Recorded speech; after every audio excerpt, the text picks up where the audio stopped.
ሰው የሌላውን እግር ዝቅ ብሎ የሚያጥበው በሌላው እግር ላይ ያለውን ቆሻሻ ለማጽዳት ሳይሆን በሱ ላይ ያለውን እድፍ ለማንጻት ነው ይላል። የሰማችሁ ነው። አብርሃም ዝቅ ብሎ የጌቶቹን እግር ሲያጥብ እነሱ ደግሞ እሱ ባላወቀ የራሱን በደል ያጥቡለት ነበር።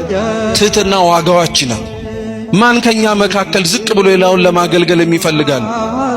ማን ዝቅ ብሎ ከኛ መካከል ሌላውን ለመታዘዝ የሚፈልጋል? እውነት እንዲህ አይነቱ የታደለ ጸጋ ያለው ሰው ዝቅ በማለቱ ሌላውን እየጠቀመ ሳይሆን ማንን ነው መልሶ የሚጠቅመው? ራሱን ነው በደሉን የሚያነጻው።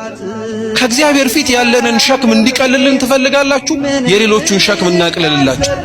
ልባችን ላይ ቂም ያዝንባቸው፣ በቀል ያዝንባቸው፣ ተሸክመናቸው የምንዞራቸው ብዙ ሰዎች አሉ።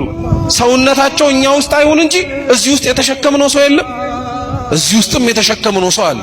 እስኪ ሁሉንም እናውጣቸው። እነሱን ስታወጣ አንተ እኮ ነው የምትነጻው። ታውቃለህ? እነሱን ይቅር ስትል አንተ እኮ ነው ይቅር የምትባለው።